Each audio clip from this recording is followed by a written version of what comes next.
A Christmas Carol by Charles Dickens. Stave 4. The Last of the Spirits. The phantom slowly, gravely, silently approached.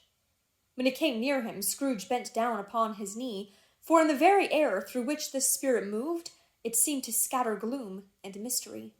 It was shrouded in a deep black garment, which concealed its head, its face, its form, and left nothing of it visible save one outstretched hand. But for this, it would have been difficult to detach its figure from the night, and separate it from the darkness by which it was surrounded. He felt that it was tall and stately when it came beside him, and that its mysterious presence filled him with a solemn dread. He knew no more, for the spirit neither spoke nor moved. "I am in the presence of the ghost of Christmas yet to come," said Scrooge. The spirit answered not, but pointed onward with its hand. "You are about to show me shadows of the things that have not happened, but will happen in the time before us," Scrooge pursued. "Is that so, spirit?" The upper portion of the garment was contracted for an instant in its folds, as if the spirit had inclined its head. That was the only answer he received. Although well used to ghostly company by this time, Scrooge feared the silent shape so much that his legs trembled beneath him, and he found that he could hardly stand when he prepared to follow it. The spirit paused a moment, as observing his condition and giving him time to recover. But Scrooge was all the worse for this. It thrilled him with the vague, uncertain horror to know that beyond the dusky shroud there were ghostly eyes intently fixed upon him, while he, though he stretched his own to the utmost, could see nothing but a spectral hand and one great heap of black. "Ghost of the future," he exclaimed, "I fear you more than any spectre I have seen. But as I know your purpose is to do me good, and as I hope to live to be another man from what I was, I am prepared to bear you company, and do it with a thankful heart. Will you not speak to me?" It gave him no reply. The hand was pointed straight before them. "Lead on," said Scrooge, "lead on. The night is waning fast, and it is precious time to me, I know. Lead on, spirit." The phantom moved away as it had come towards him. Scrooge followed in the shadow of its dress, which bore him up, he thought, and carried him along. They scarcely seemed to enter the city, for the city rather seemed to spring up about them and encompass them of its own act. But there they were in the heart of it, on change amongst the merchants, who hurried up and down and chinked the money in their pockets, and conversed in groups, and looked at their watches, and trifled thoughtfully with their great gold seals, and so forth, as Scrooge had seen them often. The spirit stopped beside one little knot of businessmen. Observing that the hand was pointed to them, Scrooge advanced to listen to their talk. "No," said a great fat man with a monstrous chin. "I don't know much about it either way. I only know he's dead." "When did he die?" inquired another. "Last night, I believe." "Why, what was the matter with him?" asked a third, taking a vast quantity of snuff out of a very large snuff-box. "I thought he'd never die." "God knows," said the first, with a yawn. "What has he done with his money?" asked a red-faced gentleman with a pendulous excrescence on the end of his nose that shook like the gills of a turkey-cock. "I haven't heard," said the man with the large chin, yawning again. "Left it to his company, perhaps. He hasn't left it to me, that's all I know." This pleasantry was received with a general laugh. "It's likely to be a very cheap funeral," said the same speaker, "for upon my life I don't know of anybody to go to it. Suppose we make up a party and volunteer." "I don't mind going if a lunch is provided," observed the gentleman with the excrescence on his nose, "but I must be fed if I make one." Another laugh. "Well, I am the most disinterested among you after all," said the first speaker, "for I never wear black gloves, and I never eat lunch. But I'll offer to go, if anybody else will. When I come to think of it, I'm not at all sure that I wasn't his most particular friend, for we used to stop and speak whenever we met. Bye-bye." Speakers and listeners strolled away and mixed with other groups.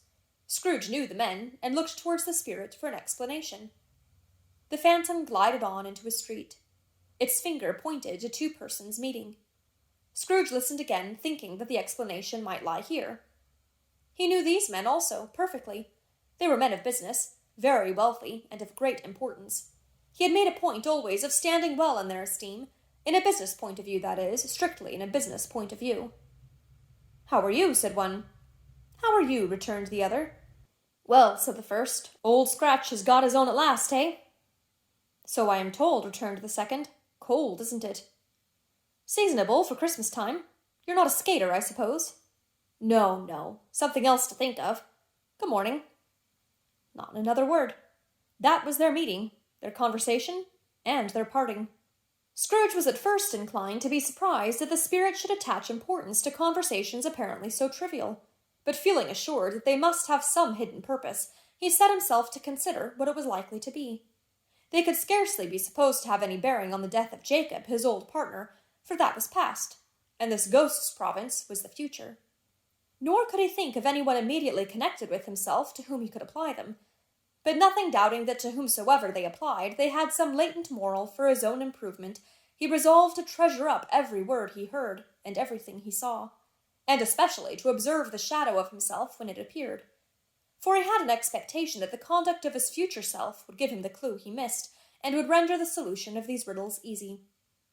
He looked about in that very place for his own image, but another man stood in his accustomed corner, and though the clock pointed to his usual time of day for being there, he saw no likeness of himself among the multitudes that poured in through the porch.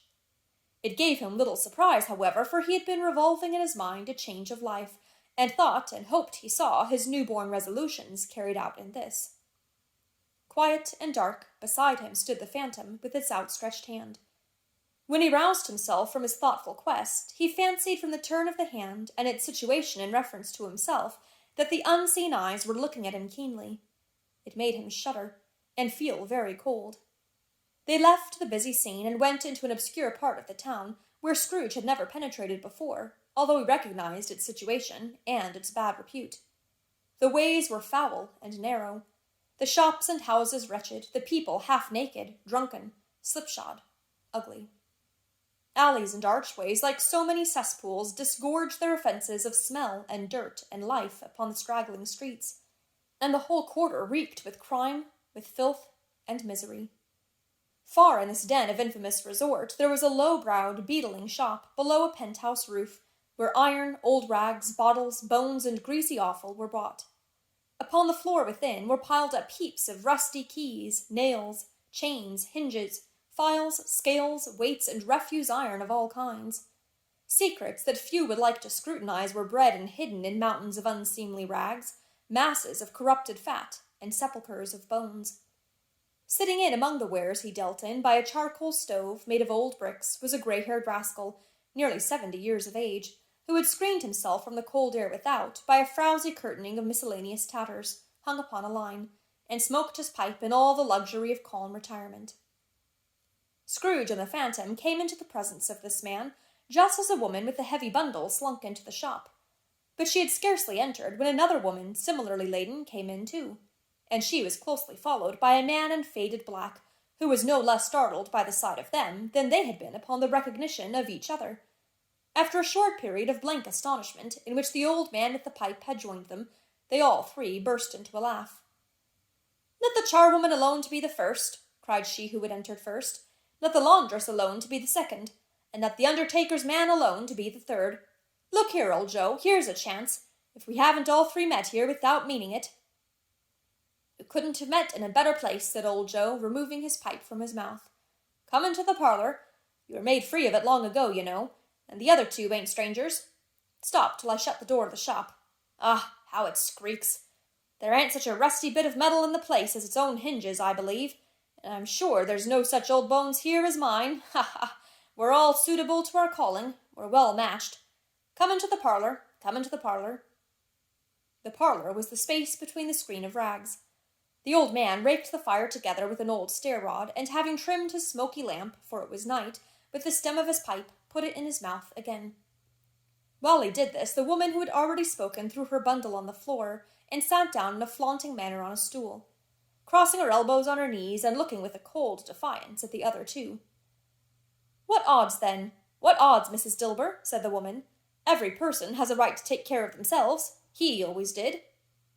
"That's true indeed," said the laundress. "No man more so."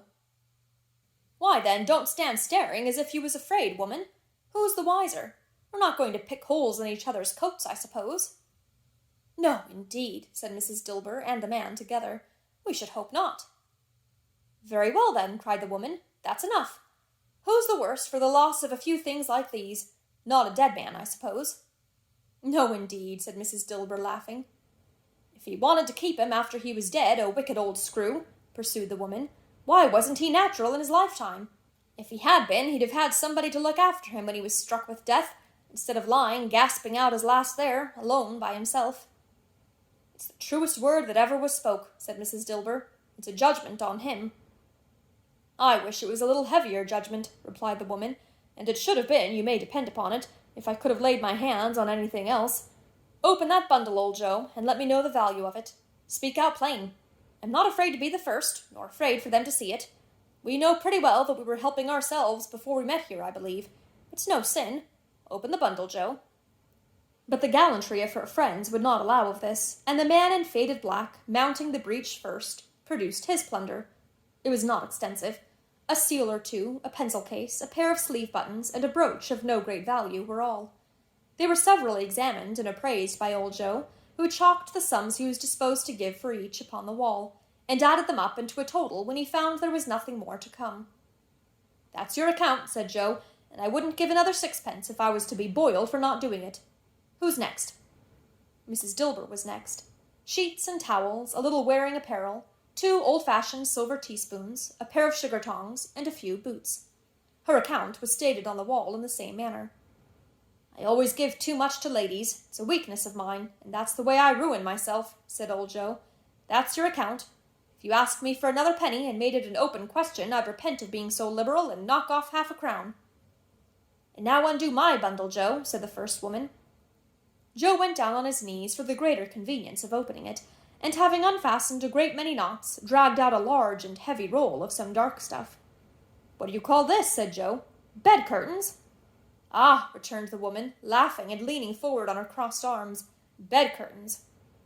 You don't mean to say you took 'em down, rings and all, with him lying there, said Joe. Yes, I do, replied the woman. Why not? You were born to make your fortune, said Joe, and you'll certainly do it. I certainly shan't hold my hand when I can get anything in it by reaching it out, for the sake of such a man as he was, I promise you, Joe, returned the woman coolly. Don't drop that oil upon the blankets now.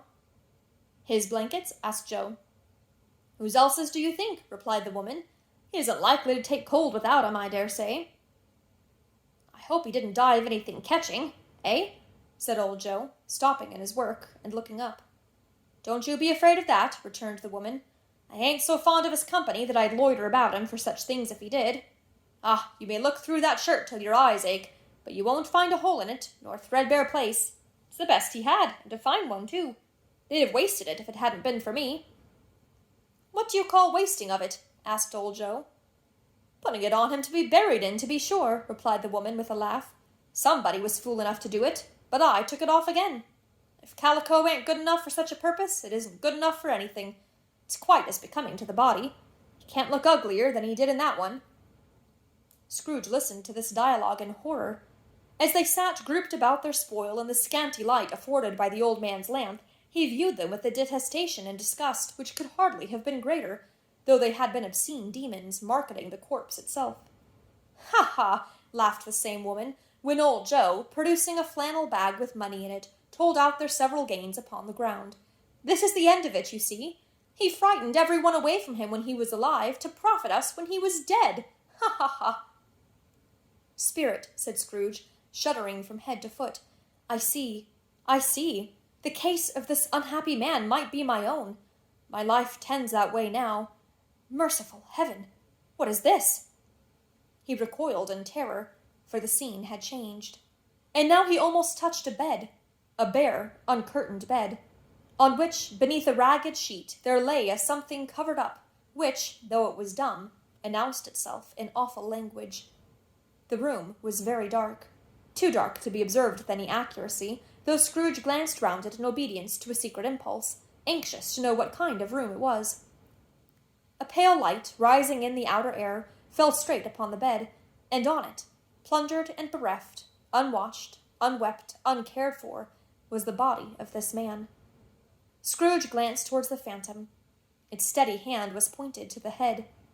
The cover was so carelessly adjusted that the slightest raising of it, the motion of a finger upon Scrooge's part, would have disclosed the face. He thought of it, felt how easy it would be to do, and longed to do it, but had no more power to withdraw the veil than to dismiss the spectre at his sight.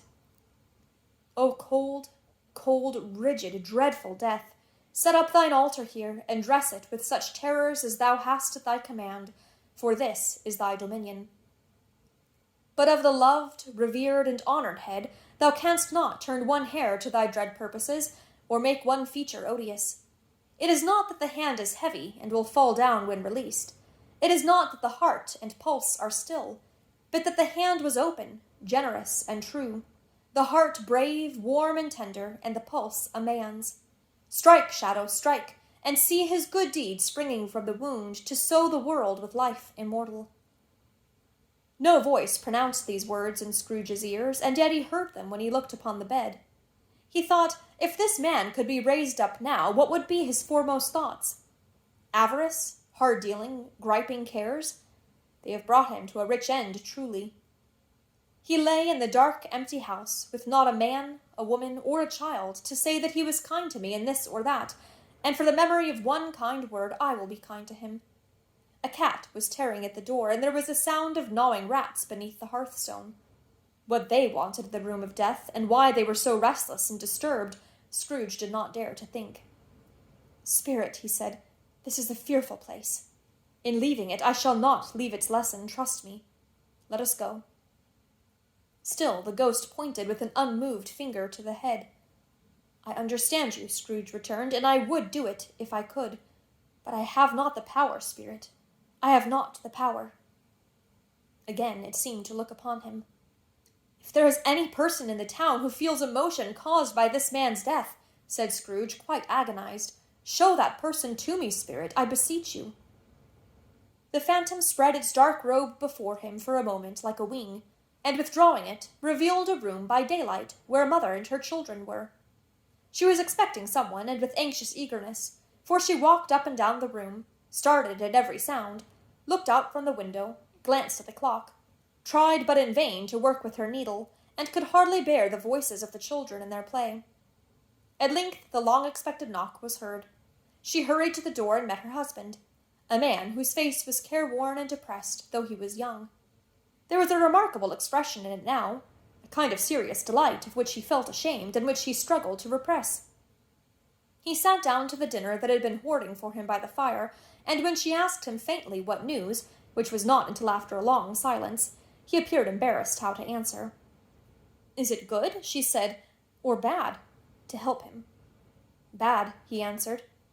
We are quite ruined? No, there is hope yet, Caroline. If he relents, she said, amazed, there is.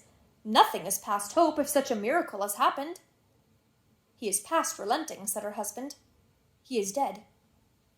She was a mild and patient creature, for her face spoke truth, but she was thankful in her soul to hear it, and she said so with clasped hands. She prayed forgiveness the next moment and was sorry, but the first was the emotion of her heart. What the half-drunken woman whom I told you of last night said to me, when I tried to see him and obtain a week's delay, and what I thought was a mere excuse to avoid me, turns out to have been quite true. He was not only very ill, but dying then. To whom will our debt be transferred? I don't know, but before that time we shall be ready with the money, and even though we were not, it would be a bad fortune indeed to find so merciless a creditor in his successor. We may sleep tonight with light hearts, Caroline. Yes, soften it as they would, their hearts were lighter. The children's faces, hushed and clustered round to hear what they so little understood, were brighter, and it was a happier house for this man's death. The only emotion that the ghost could show him, caused by the event, was one of pleasure. Let me see some tenderness connected with the death, said Scrooge, or that dark chamber spirit which we left just now will be forever present to me. The ghost conducted him through several streets familiar to his feet, and as they went along, Scrooge looked here and there to find himself, but nowhere was he to be seen. They entered poor Bob Cratchit's house, the dwelling he had visited before, and found the mother and the children seated round the fire. Quiet, very quiet. The noisy little Cratchits were as still as statues in one corner, and sat looking up at Peter, who had a book before him. The mother and her daughters were engaged in sewing, but surely they were very quiet. And he took a child and set him in the midst of them. Where had Scrooge heard those words? He had not dreamed them. The boy must have read them out as he and the spirit crossed the threshold. Why did he not go on? The mother laid her work upon the table and put her hand up to her face. "The color hurts my eyes," she said. "The color? Ah, poor Tiny Tim." "They're better now again," said Cratchit's wife. "It makes them weak by candlelight, and I wouldn't show weak eyes to your father when he comes home for the world. It must be near his time." "Past it, rather," Peter answered, shutting up his book. "But I think he has walked a little slower than he used, these few last evenings, mother." They were very quiet again. At last she said, and in a steady, cheerful voice that only faltered once, I have known him walk with Tiny Tim upon his shoulder very fast indeed." "And so have I," cried Peter, "often." "And so have I," exclaimed another. So had all. "But he was very light to carry," she resumed, intent upon her work, "and his father loved him so that it was no trouble, no trouble. And there is your father at the door." She hurried out to meet him, and little Bob and his comforter, he had need of it, poor fellow, came in. His tea was ready for him on the hob, and they all tried who should help him to it most. Then the two young Cratchits got upon his knees and laid, each child a little cheek, against his face, as if they said, "Don't mind it, father, don't be grieved." Bob was very cheerful with them, and spoke pleasantly to all the family.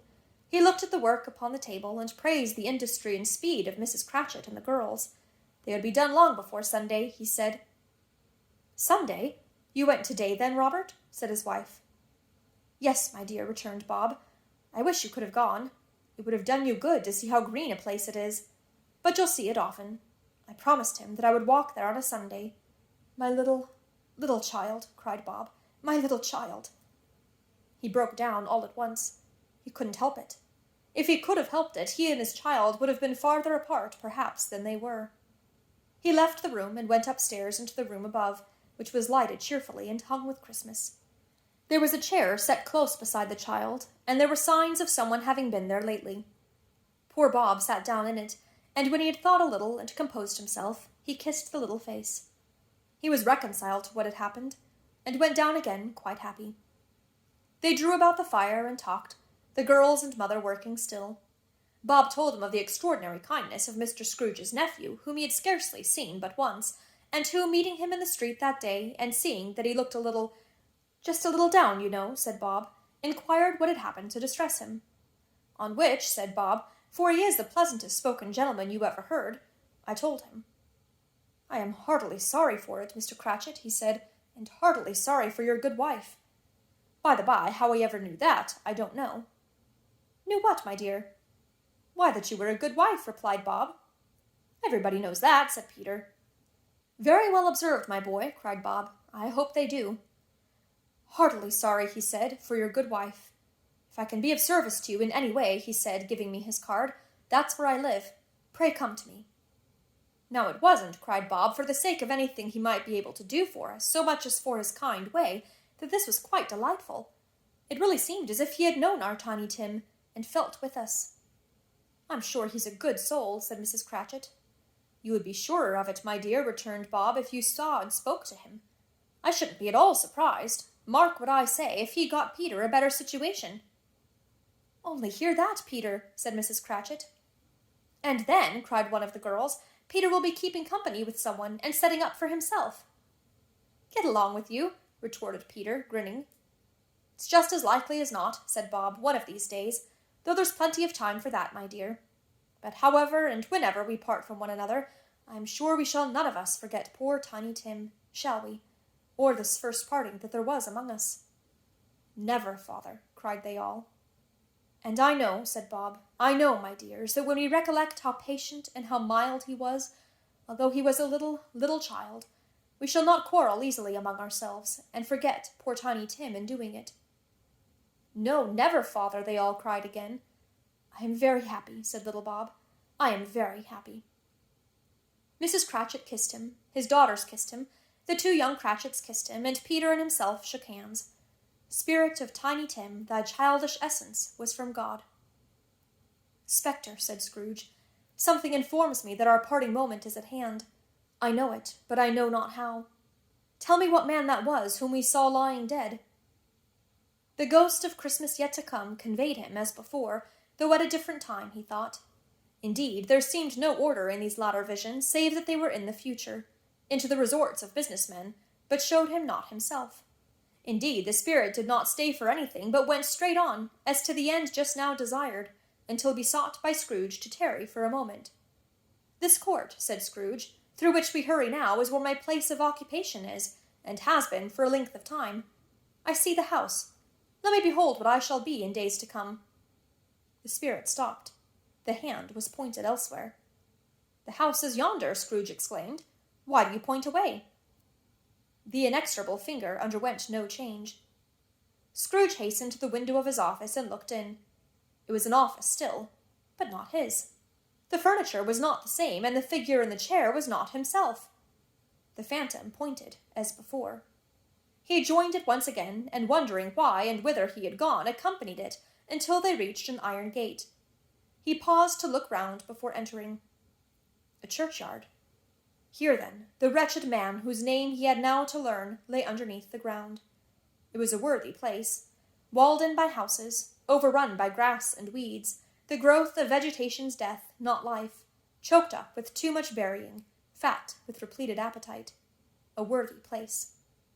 The spirit stood among the graves and pointed down to one. He advanced towards it, trembling. The phantom was exactly as it had been, but he dreaded that he saw new meaning in its solemn shape. "Before I draw near to that stone to which you point," said Scrooge, "answer me one question. Are these the shadows of the things that will be, or are they the shadows of things that may be only?" Still the ghost pointed downward to the grave by which it stood. "Men's courses will foreshadow certain ends, to which, if persevered in, they must lead," said Scrooge. "But if the courses be departed from, the ends will change. Say it is thus with what you show me." The spirit was immovable as ever. Scrooge crept towards it, trembling as he went, and following the finger, read upon the stone of the neglected grave his own name, Ebenezer Scrooge. "Am I that man who lay upon the bed?" he cried upon his knees. The finger pointed from the grave to him, and back again. "No, spirit! Oh, no, no!" The finger still was there. "Spirit," he cried, tight clutching at its robe, "hear me! I am not the man I was. I will not be the man I must have been but for this intercourse. Why show me this if I am past all hope?" For the first time the hand appeared to shake. "Good spirit," he pursued, as down upon the ground he fell before it, "your nature intercedes for me and pities me. Assure me that I yet may change these shadows you have shown me by an altered life." The kind hand trembled. "I will honor Christmas in my heart, and try to keep it all the year.